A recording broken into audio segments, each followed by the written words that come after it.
Welcome back to another episode of a very basic space program, and we are launching the Coniston 3 with its recon pack because it is going to try and do an X-Planes high contract at 50 kilometers. This is going to be our highest ever flight, and Carl Hall is our pilot. So if it interests you, if you want to see us build our orbital booster this episode and you want to see another Javelin flight, please join me. So Carl is just pushing this craft up as fast as he can get it going, and I'm actually going to speed it up a bit because we don't really need to worry too much about this. So we're just going to go up and we're aiming to get to 50. We might as well start our photography, and we might as well make sure that all of this is running okay. So as soon as we break 600, this should start collecting science for us, which is going to be very soon. It will then stop when we get over 40 kilometers and the camera will start collecting science. So as long as we're going over 600 meters per second, we're collecting science of some sort, which is, I think, a positive. It is a little bit of a risk doing this mission with the camera still attached, but if we don't make it, we can always just relaunch the craft without the camera, and we've got a bit of science anyway, so it's not a big problem for us. The camera is yet to reach its target altitude. Oh, we're going up. I think we're gonna just about make this. Yeah, I think it's gonna be a bit of an interesting one, this. Yeah, there we go, and we can just bring this down. There we go. Wonderful. Nice and level. Get some speed there going, and we do. Right, I suppose we can just speed on up there with the time warp, and we can also kill the engines. We don't need those to be firing again, so we'll just time warp along until we go over it. We've achieved our target of going over the 50. We're actually going to go over the 60, which is not what I was planning on. We need to be careful because, of course, 75 is blackout time for Carl and his comrades. We're not Russian. I'll just point that out. We're not Russian. We may use some Russian engines in the future. We're not Russian. We're going to use all the engines. All the engines are ours to use. So we're heading on back down now, and this camera, I wonder whether it will actually get data from the shore and things like that, because we've actually gone up quite high, so we're getting quite a bit of use from it. So let's have a look. Oh look, yes, so that's interesting. So we must have right, yeah, so we must have got a bit from there. Okay, right, and are we now getting we should be getting our supersonic out. We're getting that building through. That's lovely. We're just going to slow that down a little bit so we're not got as much time warp, and I really want to just pull up a little bit. Oh, that was a little risky actually. I should remember to knock the time warp off. Must remind myself. It's interesting, I'm sure atmospheric autopilot didn't used to let you do it so violently with physical time warp on, so I wonder if something's changed, if I've changed the setting or not. It's an interesting one. To actually have atmospheric autopilot on when I've actually popped a wing before is quite interesting, but I quite like it. It makes it so it's not completely the easiest thing ever. Right, and we're coming down, and soon, in fact, you know what, we're going to put our nose down just a smidgen, just get the nose down just a tad. Try and maintain that speed, because we've got a lot of altitude to still go actually, and we want to try and maintain that speed above 600 as long as possible to get as much. Every second is a little tiny bit more science, and it's, you know, I know we're putting our pilot at risk by diving down at that speed, but it doesn't matter. I'm sure he's quite happy with it. Yeah, we'll just, yeah, Carl, you're fine with that, aren't you? Yeah, Carl's fine. It's cool. Just keep it at that angle. There we go. Just nice and straight. Wonderful. All right. So we're coming down. We've got a lot of speed carried into the lower atmosphere now, and we're about to hit that transition point where, yeah, we've done that. So we might as well put our brakes on. There we go. And you know what? We're going to just start. Are we on? Yeah, we're on that. So I'm going to just turn it and just ever so slightly start turning us around. And we're going to try and land down here somewhere. I think we don't need to land at the KSC today. We can just slow it down. Bottom that out. There we go. As long as we get down below Mach 1, I'm quite happy. There we go. We're actually going up again because we've got so much energy in this craft. We can just ride it. We can actually use the force of the wings to pull us up there. There we go. I really need to develop some better air brakes because this is pitiful. This is pitiful. I'm going to be honest with you. Pitiful. Must improve. I think our next engine upgrade will be the engine that was in the X-15. Oh, actually, I think these were in the X15s early on. But no, they weren't. The other XLRs were.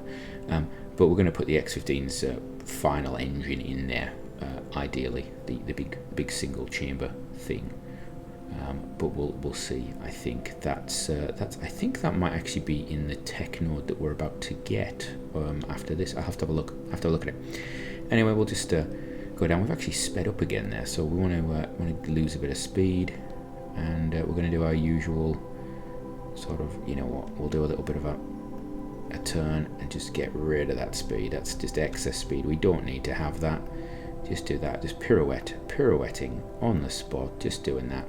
Isn't that nice? There we go. That's a nice quick way of losing speed, and that's a lovely shot, isn't it? If I was that way inclined, I'd hit the F2, I'd take a picture, and then we just move on. Yeah, that's what. I'm not going to use that picture. It'll sit in the screenshots picture and never folder and never actually get used, because that's what it does. All right, here we go, and we'll do that, and then fire off parachutes. There we go. Turn off the autopilot, turn off everything else. We've done a flip backwards. That's not good. There we go, we're sorting ourselves. The addition of that camera unit has caused all manner of difficulty. Now, I know it's thrown the balance off. I know it's put more weight towards the back. But the wobbly nature of the craft is something that is not to do with the weight distribution. It's quite different. I'm not quite sure what's going on, actually. It's like we've had a lot of flipping around under slow speed that we didn't have previously, so that's interesting. And there we go. We just look at the parachutes and speed up this, because it goes ever so slightly quicker as it comes down. So, barring a crash, I will see you back at the Space Center, I think. Right, see you in a second. So we are back at the Space Center. We've got our plane back. Carl's having a bit of a holiday. His retirement date has been put back a little bit longer, so he's still going to be with us in 59. I don't think we're going to be going to space in 59 with pilots, but we'll see if he's any good. We got another 2.4 science out of that, so we're up to 13 science now. Although interesting, it says 10 science here, so I'm not sure whether 13 and the 10 is I don't get it. Maybe that's what we started with. I don't know. Anyway, so we've got our stuff sorted. He's not got any boosts. We don't have any bonuses. So I think what we're going to do is we're going to run on to orbital rocketry, and then I'm going to stick that orbital rocketry, the engine, onto our first stage we put together last episode, and then we can probably launch another Javelin when we find a mission for it. So let's get on with that, I think. So we are back with the Javelin 3A. This is our project to put together a craft for orbit. So we've got our upper stage with our tiny little science payload, and we now have to put our first stage onto this. Now we're going to limit ourselves to 60 tons. We're actually on the 20-ton pad, but we're going to limit ourselves to 60 tons. Primarily because that's the biggest pad we have, and also it's a nice size to go for this. So we're going to go again with integral structure, where we're going to have another look with our avionics, but first we need an interstage. So we have actually used a few different interstages before. We're going to go with this one just because we've used it before, and I think it looks quite good actually. So we're going to go for a base size of 2 meters, a top of 2 meters, and we can take that height all the way down because we want to be nice and close. There we go. Not that close though, just up a bit. There we go. And we'll sort out the fairings in a minute. So put this on here. This is our avionics. We know that our avionics is going to be 2 meters, but we know that we want about 300 units of electricity. We want to control 60 tons because we're going to build to 60. We might make the craft smaller to start with, but we're going to build to 60 because that's going to be our launch pad at the time. So we're going to apply that. There we go. That's that ready. And then we're going to stick our tank underneath. There we go. We're going to make that 2 meters as well. And we're going to make that just increase in size a bit because that's all we need. We're going to make this longer in the future. So fairings, we're going to take one of these and we're going to put it on here. Right, and you see this has happened because this has rescaled itself to go around here, but we don't want that to happen. So what we can do is, because I'm going to have fairings touching fairings, they don't like that. The procedural fairings start to think they're trying to go over or under each other, or they get a bit clever. So you can stop that by clicking on fairing auto shape and turn it off And now this will allow you to control it. So if I can do this, you can actually see the fairing is not bowing like it was, but I need to increase my extra height on this one. Just a little smidgen, there we go, up a bit, and we're gonna just line that up so I can, there we go. The easiest way to do, I find to do, is find somewhere where there is a bit of colour and look straight through the tiny gap. And then we're gonna go like so until we can't see it. I think it's going to be about 6, there we go, that'll do. Right, that's fine for us. We can't see any Z fighting, obviously, we'll colour them in. What you can do is you can actually just colour one of these in one colour and then colour the other, and I would never suggest keeping your craft these colours, but you can colour the other like that, and then you sometimes see bleed through and lines overlapping and stuff, particularly as we've done, one of the reasons we've done 2 halves here is because it makes some of the sort of the lines a little different. You can see that a little easier. So there we go, that's that.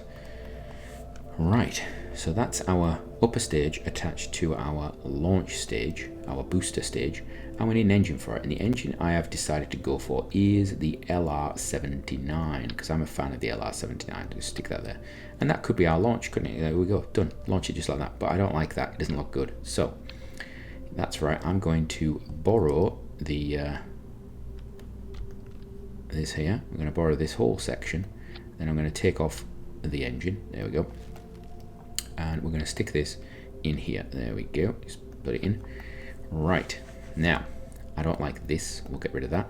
We're going to change that to the Jupiter gas out. This is basically the exhaust from the engine. There you go. And what we'll do is we will lengthen these a little bit. Let me find this. So, a little height. Make it longer. There we go. And I want it to end just before that little exhaust. There we go. That's nice, isn't it? Right, which is great. So we've now got this launch stage. We're going to fill with some fuel. There we go. Wonderful.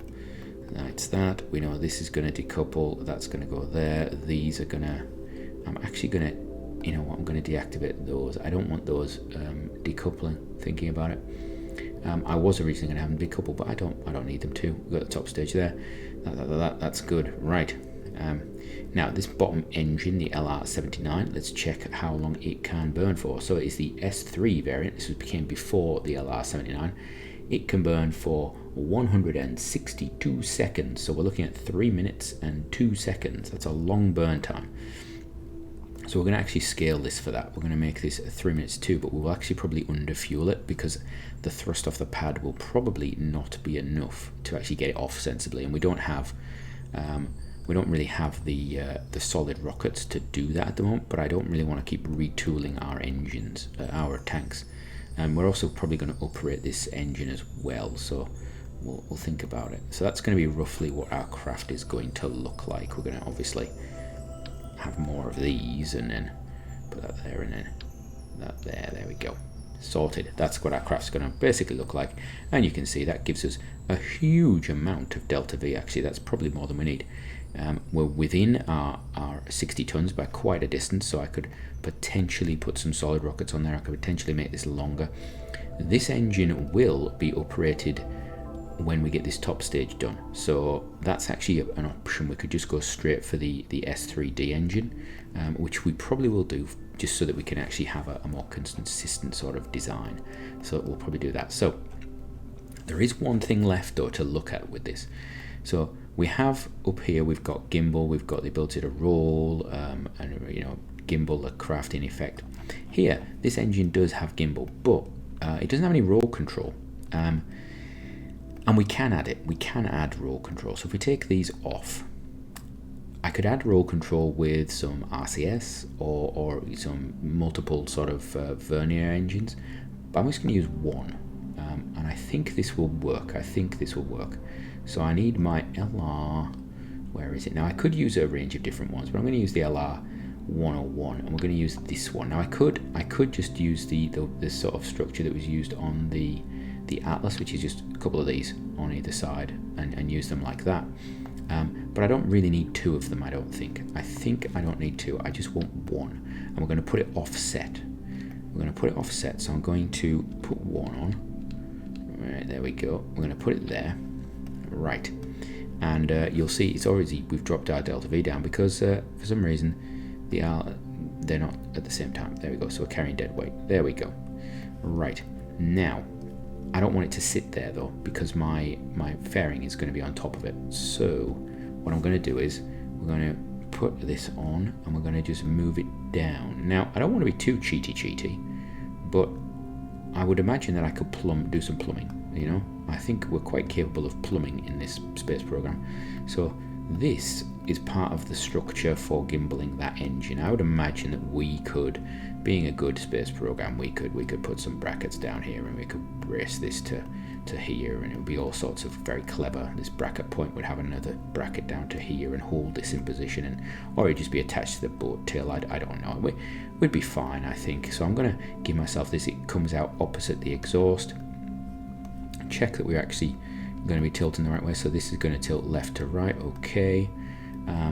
It will tilt that way as well. So it's going to give us a range of control, I think. So if I was really clever, I'd probably rotate it the other way around. But I think that is the long axis, the axis of most. I think that is the axis of most gimbal. Oh, we'll find out anyway. Well, it's a learning program, right? And then we'll just tap these on to there like so, and we can see it just sticks out the bottom, and there we go. So this is going to be our booster. Obviously we can't build it just yet, but this is what we're aiming for, and I think we're ready for it. So I think we need to have a look and see how much is this going to cost me to actually tool, because I need to prepare for that. So if I was going to tool all this, it would be 42,000. Okay, 42,000 is not terrible, right? However, this is 90. And that's about 50, is it? I think it's about 50 to buy. So you're looking at 140. So our taking that contract, that orbital contract, will actually it'll just cancel that out. So we need enough money in the account, which we have, to basically tool this. Okay. So we're not going to tool it just yet, primarily because this tank here, I want to get to the right size. I want to get it to the right size, and I think if we upgrade this engine, if we have the money to do the upgrade on the engine, then I think we have to. I think we have to go for that. So let's leave that now. Save it. We've got basically our nice template ready. Let's go and do some actual flying, I think. Yeah, let's get on with that. Now, I have just learned that biological samples flying high still has 5 science in it, and it requires 20 minutes to do it. So we're looking at about 5 minutes flying high. I think we could strap a biological sample onto our Coniston and do a flight with that. So I think what I will do is, instead of mounting it onto the aircraft, we're going to pull it back, we're going to stick a biological sample on it as well, and we're going to go and do some science with this thing. So let's get a biological sample attached to it. Right, here we are with our Coniston 3. You can see its camera there is set up. We're actually going to activate that so I don't have to worry about it in future. And we're going to find ourselves a biological sample. We've got the advanced biological sample coming, so we might as well get this one done. Right. I want this to basically, let's first of all turn it on because it needs to be ready. Right. I want this to be mounted just in here behind the fairing-y point in here. And I know there is space. I'm pretty sure there is space. There we go. Is it in is the question. So the easiest way to do it is to pull the fairing off and have a look. Are we in? It is in. It's actually in amongst those engines. I'm going to count that as okay. It's not the safest place to put your fruit flies. In fact, you know what? Let's check. Let us check that it would actually be allowed. So what is in this thing? Let's have a look. It is fruit flies, fungus, and perhaps a mouse or two. Well, we're not going to put mice in. No, we wouldn't want to send mice up. That'd be cruel and horrible. So we're not going to send mice. We're just going to send. Yeah, we're gonna do that. That's what we're doing. We're just. We go quick in there. Oh, that's. What does it look like? Oh, there's some stuff in there. I don't see anything in there that looks like mice. I don't know. That's the film camera. That's the biological sample waiting. I couldn't see what was in it, but I'm sure it's fruit flies and fungus. That's what it is. And they love a bit of heat off the engine. So that is going to add 5 days of work for us, which is not tiny, but it's not terrible. So we're going to rename this Recon 2. We're going to save it. We're going to save the edits. While we are messing around with the Coniston 3, I have decided, you know what, we can only take 2 contracts at once. Command crew, that's interesting. We can only take 2 contracts at once because we haven't upgraded the mission control yet. But we're always jumping between contracts anyway, between the X-planes and the downrange things and stuff like that. So I'm actually going to take first artificial satellite. We have up until 1958. We've got basically 2 years to do it, and we only have 1 year, well, less than a year, 9 months worth of work on our science. So I think we're going to take it now because I want to do this. I want to complete this thing. We're not going to take first scientific satellite. I'm actually going to do that as a separate mission, primarily because we're waiting for science. And we need that Geiger Muller or the scintillation counter. I think we might have the scintillation counter. I'll have to check it.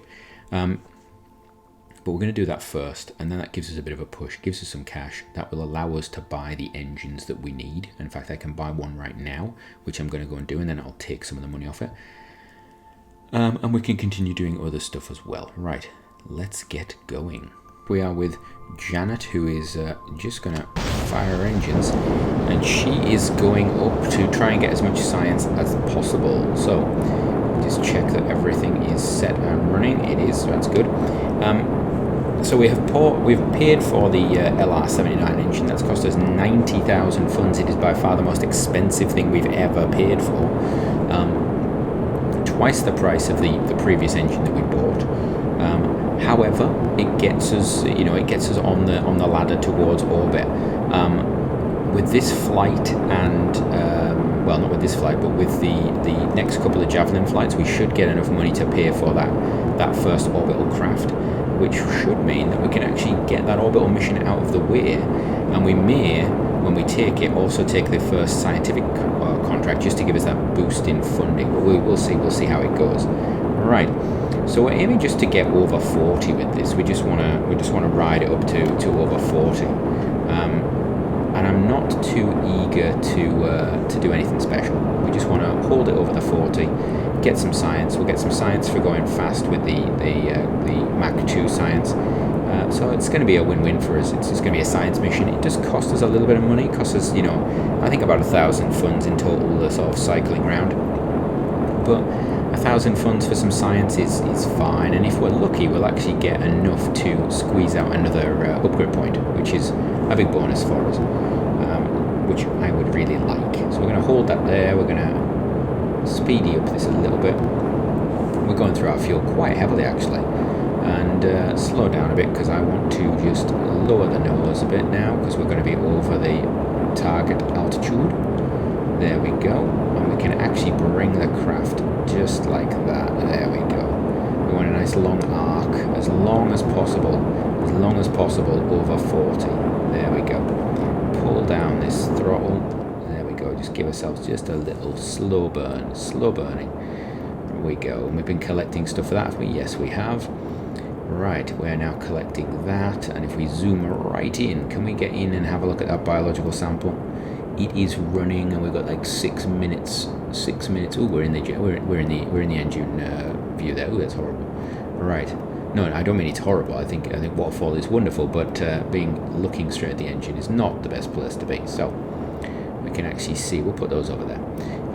We've got some stuff going there. We're actually getting close to finishing off the photography, which is really quite impressive. I did not expect us to do that. I suppose we're doing reasonably well. Now, I'm actually going to... am I going to cut that? No, I'm going to leave it burning. I'm going to leave it burning, and we're going to just level it right out. There we go. There we go. Just keep it going. There we are. So, this is going to hopefully finish off that. And where are we? We're over the ocean right now. So what does it say? This is flying high over the water. Okay, so let's speedy on up a bit.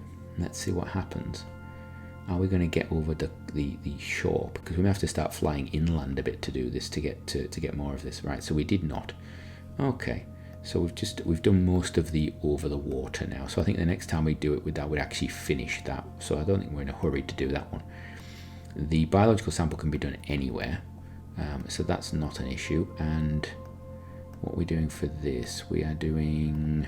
Let's have a look. We've got a long way to go, but that's fine. 25 minutes still to go on it. That is definitely, you know, I must say that is a really well designed mission for pushing you towards using jet engines. I think that's a really good, the Mach 2 flight, really good idea to do that, because even while we've finished off a lot of these high altitude photography coming down, just getting that Mach 2, we're getting a little bit of it, but it's still 25 minutes. It's a 40-minute thing. So we've done 15 minutes worth of it, less than half in all of the flights that we've been doing it for. So yeah, that's quite impressive actually. I think that's a really good way to weight it a little bit. You want them to be below a certain altitude. You want them to maintain it. It's a really nice weighting for the science actually, and I think that's new since I last updated. So that's good. All right, coming down, and we're gonna hold it on this angle. Until we again hit below the 600 meters per second mark, and then we'll turn the craft and go for it and try and pull it back to land, because we don't want to land in the water. So there we go. So we'll close that. Don't need to be viewing it. We're going at almost full. We're going at almost full speedy up mode. If I touch the controls right now, we're likely to blow the wings off this thing, because we know what happened last time. We are past the city now, so we're less likely to do anything horrible to them. So there we go. So I think next time when we do this, we may head up north for our launch if we do one like this, or I may go and do it closer to land so that we're actually getting the camera over land is a possibility, but we'll see. All right, we are now well below target speed, so we're back to normal, and we're going to just tilt the craft. We're going to put the brakes on. We're going to turn. And we're going to turn it. Now we've actually, because of that profile, we've actually come down quite a lot quicker than previously, which is quite interesting. That's changed. I wonder if it's the weight of the biological sample there, whether that's affected it. So yeah, there we go. We're just going to turn it around and pop our nose down. I want to lose as much speed, as much energy as possible, and I do that most when I'm near the ground. So we're going to get near the ground, nice and close. Speed up a bit because I don't mind about that. There we go. Get to about, I think about now. There we go. And we're going to pull up a bit. There we go. And we just want to take all the speed out of this craft. There we go. And then pop the nose down again. And that's what we're doing. We're just going to keep doing that to take all of the energy out. We've got all this momentum, energy in the form of potential energy just in this craft. We just need to get rid of it. We've got our wings that are going to provide us with lift, so we don't need to worry about that. And we can just bring it down as quickly as possible. So we're on that. I think what we'll try and do is skim the ground a bit, and then we'll activate the parachutes. It's a little risky, but it gets us down quicker. So we'll bring it down nice and low. I think around, less than 1,000. I'm quite happy to bring it less than 1,000 before we deploy the parachutes. And of course we'll slow it down a little bit. Alright, we're maintaining speed because we're going on this downwards direction.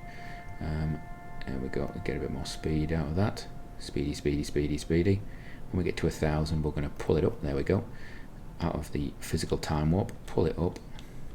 There we go. It's going to use up some of my speed, and then I want us to stall. There we go. Stall me.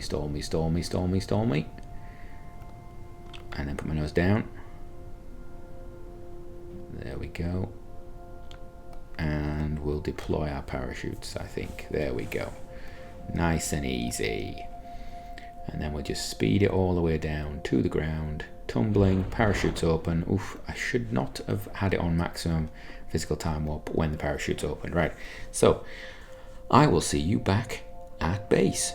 Right, we have landed. Janet has done some more flying. She's got another 55 days, which means she's going to last until towards the end of 1959. I don't know if we're going to have an actual crewed flight to orbit at that point, but we will see. So we got a chunk more science there, so 3.6 science going up there, which amazingly, just as I was hoping, gave us an upgrade point. So we'll spend that. Gives us a big chunk more R&D, which means we've now got only 226 days to wait until that node is finished, which is brilliant. So we have enough funds to buy the engine, the upper stage engine we need, but we need a bit more funds for actually outfitting the rest of the craft. So I think what we're going to do, I think we're going to go and look at what our next mission is going to be. I think it's going to be one of these. I think we're going to go for the difficult, which one is it? There we go, the difficult altitude one. It's been 500 and something days since we've done that. We're going to take it now, actually. 190 units of payload, and that altitude, that's not a problem for us. So we'll take that, and we're just going to launch the rocket as soon as it's ready. And that's going to help us a long way towards what we need to do. We have a night launch. The Javelin 2AJ or 120 is going to be a night launch. I have not changed the payload in this, so it's actually got too much sounding rocket payload, but we'll see how it goes. If it doesn't work, well, you know what, we learn from our mistake. We're mounting the Coniston 3 onto its carrier, because I think at the start of the next episode we're going to go for another altitude record, but hopefully we should be ready at that point for our orbital push, I think. So let's get this one done. All right, the Javelin is ready to go. It has too much of the payload, I believe, for this mission, but I think we've got more than enough thrust to actually mean that doesn't really matter. So we're actually aiming for 280 kilometers up, and we're just going to go straight up. We have the sounding load payload required. It's going to be a straight up one. While this is happening, we are mounting the Coniston to its launcher, because it will have a mission just after this, and those combined should give us more than enough to move on in the next episode with our big sort of orbital push. So let's just let's get this going. I think we're just going to hit the engines. There we go. And we're going to go straight up. We're going to see how this goes just going straight up. We've not actually launched one straight up for a while, and it's definitely not the most efficient. You do get a lot of gravity losses. But we'll see what happens. We can actually do this really quickly. We can just speed this up. Let's go up to 3 times physical time warp there. And we're just going to let the engines burn out. And the idea is this thing will just basically fight against gravity. It's going to fight against gravity and throw itself up there. As long as we get out of the atmosphere at some point in a sensible manner, we should more than easily get to that height. So we will see. So there we go. It's 70, 80, 90, 100, 120, 120, 200. 300, 400, 500, there we go. So we're 600, and then we're going to lose a bit to just air resistance and things like that. But in actual fact, yeah, we've done it. So we know that this craft will actually take a payload of 300 to over 600 kilometers, which is nice. And this actually might be a new record for us, a new altitude. No, it won't, because we did our downrange was quite a high one, wasn't it? So I don't think we're going to break a record with this, but we should complete the mission, so that's good. There we go. So we'll take it all the way to the top. There we go. Battery's about to die. Oh, I think we got something else. Did we get a contract completed? Oh, we got loads of vessels again and stuff going on. Right. As we're coming down, I think we'll just do a little range safety, and I'll see you back at the Space Center. And you'll notice, yes, I forgot to change the number on this craft. Yeah, sorry, did that again. Must be better at that. With that, we are, I think, now ready for pushing on for orbit. So what I will actually do is I'm going to do some stuff in the background. Like, I will probably put this Javelin up and do a mission with it, and we may actually put some others together to do missions in the background while we're building other things. I'll do the same with the Coniston. We'll just keep it doing missions in the background, and it's just a case of repeating. The Coniston, when we get near to the 70 kilometers, I will probably strip out everything and we'll just go for the 75, and I'll bring you back to see that, because that will be quite tight. And the Javelin, you will see the next Javelin you see will be the Javelin 3. That's the one we're going to be putting together. So until the next episode, when we finalize the Javelin 3 and we finalize the Coniston's highest flight, until then, have a great one.